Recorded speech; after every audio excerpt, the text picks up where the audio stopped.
Hello everyone, welcome to my channel. I hope everyone is having a wonderful day.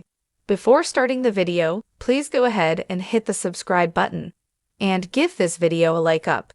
The Young and the Restless let down fans in many lackluster storylines.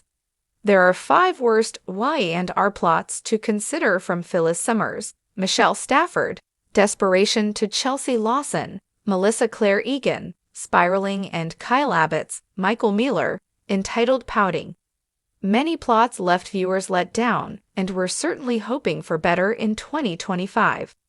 Our number 5 Young and the Restless bad plot of 2024 was an amalgam of 3 plots. Fans wondered why so many simultaneous mental health storylines. Connor Newman, Judah Mackey, Ashley Abbott, Eileen Davidson, and Sharon Newman, Sharon Case, all had psychological issues.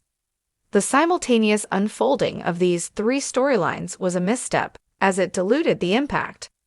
Another Y&R subplot that made our list as number 4 worst was the rapid redemption of Claire Newman, Haley Aaron.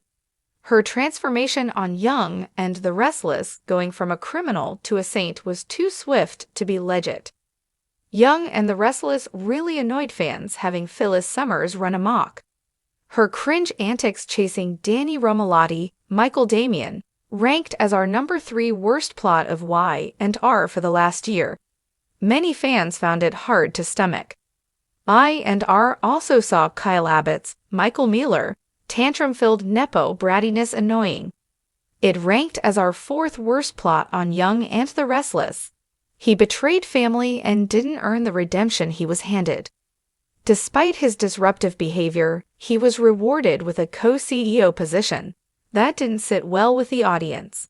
And our very worst number 1 rated plot of the year centered on Chelsea Lawson. Find out why Chelsea made the top spot in our video, along with a deep dive into the bad writing that put these 5 plots on our most disliked list for Young and the Restless storylines. For decades, The Young and the Restless has entertained audiences with thrilling drama, shocking betrayals, and heart-wrenching love stories. But not every storyline has been a winner. Over the years, some plotlines have left fans scratching their heads in confusion or groaning in frustration. From illogical twists to out-of-character decisions, let's take a look at some of the worst Y&R storylines featuring Phyllis, Chelsea, Kyle, and more. Phyllis Summers is no stranger to outrageous antics, but her fake death storyline took things too far. After a bitter rivalry with Diane Jenkins, Phyllis decided to fake her own demise to frame Diane. What started as an intriguing mystery quickly unraveled into a frustrating mess. The reveal that Phyllis had been alive all along, hiding out while watching her loved ones grieve, made her look selfish and manipulative. Instead of a triumphant return, Phyllis alienated everyone, leaving viewers disappointed by the lack of real consequences for her actions. Chelsea Lawson has had her fair share of ups and downs, but one of her worst storylines involved her sudden and drastic personality changes.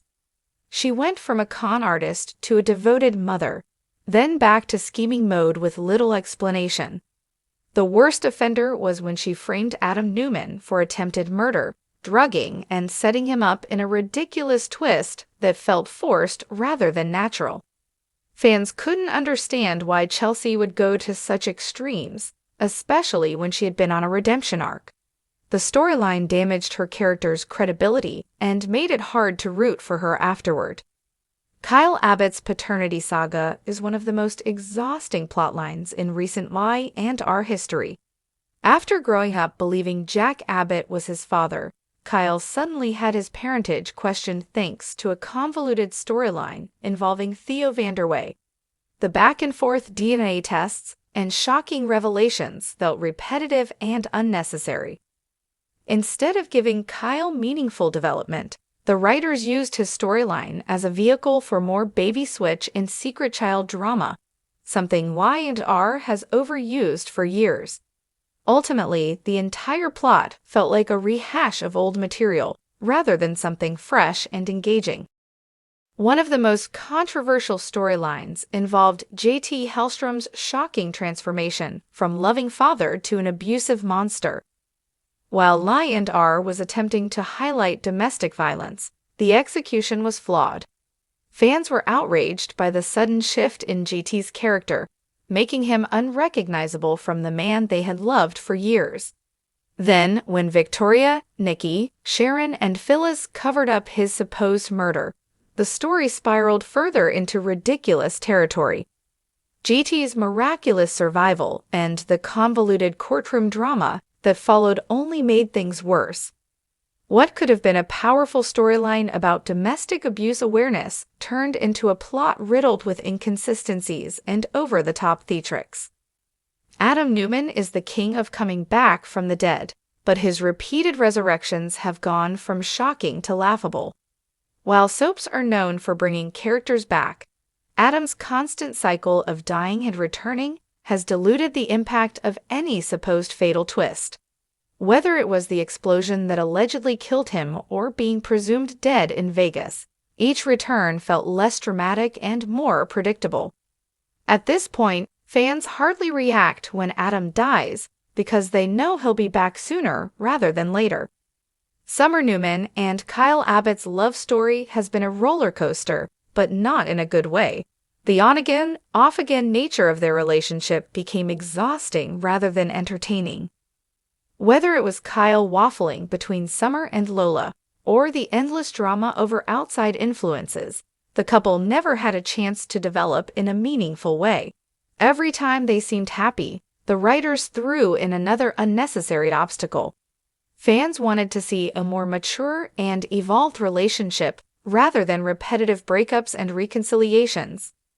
Diane Jenkins' return from the dead should have been a jaw-dropping moment, but instead, it felt rushed and poorly explained. After being murdered years ago, Diane suddenly reappeared with a flimsy explanation about faking her death and hiding out.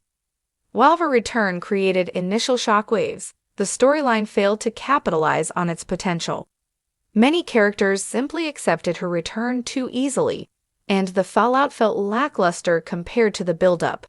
Instead of an epic redemption or revenge arc, Diane's return fizzled out into mediocrity. Victor Newman and Jack Abbott's rivalry is legendary, but after decades of the same old schemes and backstabbings, their conflict has lost its spark. The repetitive nature of their feuds, business takeovers, betrayals, and corporate espionage feels stale. At this point, fans know that no matter what happens, Victor will always win, making Jack's efforts seem futile. Instead of recycling the same battles, Y&R could benefit from giving these two powerhouses new challenges beyond their never-ending war. Maria Copeland's surrogacy storyline started with potential but quickly derailed into soap opera absurdity. Her decision to carry Abby's baby was a touching gesture, but then came the over-the-top twist. She was kidnapped and held hostage for weeks. The villain, Ben Stitch Rayburn, had no clear motivation, and the resolution felt rushed and unsatisfying. Instead of exploring the emotional complexities of surrogacy, the show turned it into an unnecessary thriller that left many fans rolling their eyes. While The Young and the Restless has delivered some of daytime television's most memorable moments, it has also given fans a fair share of flops. Whether it's poorly written comebacks, forced drama, or recycled plots, these storylines have left viewers frustrated. While we love the drama and the twists, Y&R is at its best when it balances storytelling with character development. Hopefully, future plots will bring back the intrigue and emotional depth that longtime fans crave.